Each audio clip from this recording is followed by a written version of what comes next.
বাংলার ভাগ্যাকাশে আজ দুর্যোগের ঘন ঘটা, তার শ্যামল প্রান্তরে আজ রক্তের আলপনা। জাতির সৌভাগ্য সূর্য আজ অস্তাচলগামী।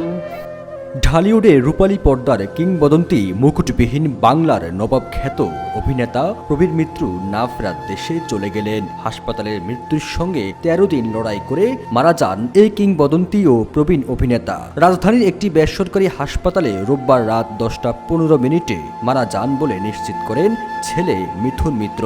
একই সাথে এই অভিনেতার মৃত্যুর সংবাদ নিশ্চিত করেছেন শিল্পী সমিতির সভাপতি মিশা সওদাগর।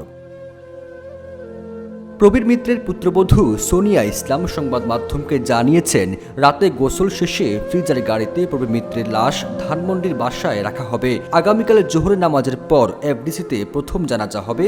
এরপর চ্যানেল আইতে দ্বিতীয় জানাজা শেষে আজিমপুর কবরস্থানে দাফন করা হবে।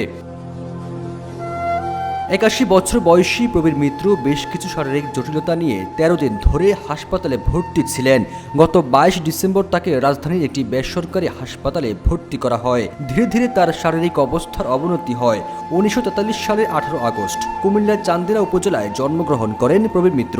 তার পুরো নাম প্রবীর মিত্র কুমার। পুরান ঢাকায় বড় হওয়া প্রবীর মিত্র স্কুল জীবন থেকেই নাট্যচর্চার সঙ্গে যুক্ত হন। স্কুল জীবনে রবীন্দ্রনাথ ঠাকুরের ডাকঘর নাটকে অভিনয়ের মাধ্যমে যাত্রা শুরু করে খ্যাতি অর্জন করেছিলেন তিনি। এদিকে এই অভিনেতার অভিনয় জগতে আসার পর সনাতন ধর্ম পরিবর্তন করে মুসলিম ধর্ম গ্রহণ করেন। সেই সময়ের একটি ভিডিওতে প্রবীর মিত্রকে বলতে শোনা যায়, আমি তো কনভার্ট হয়েই ওর মাকে বিয়ে করেছিলাম, তখন মুসলমান হয়েছিলাম, তখন প্রয়োজন হয়েছিল মুসলমান হওয়া। ধর্ম নিয়ে প্রবীর মিত্রের ভাবনা জানতে চাইলে তিনি বলেন, ধর্ম নিয়ে আমার কোনো বাড়াবাড়ি নেই, সবার উপরে মানুষ সত্য, তার উপরে নাই, মানুষ সবার উপরে বলেও জানান এই অভিনেতা। ১৯৬৯ সালে প্রয়াত এইচ আকবরের জলছবি চলচ্চিত্রে অভিনয়ের মাধ্যমে প্রথম ক্যামেরার সামনে আসেন প্রবীর মিত্র। যদিও এই ছবিটি ১৯৭১ সালের ১ জানুয়ারি মুক্তি পায়। ক্যারিয়ারের শুরুর দিকে তিনি নায়ক হিসেবে কয়েকটি চলচ্চিত্রে অভিনয় করেছিলেন। সবশেষ প্রধান চরিত্রে অভিনয় করেছিলেন রঙিন নবাব সিরাজউদ্দৌলার সিনেমায়। ২০১৮ সালে আজীবন সম্মাননা বিভাগে তাকে জাতীয় চলচ্চিত্র পুরস্কার দেওয়া হয়।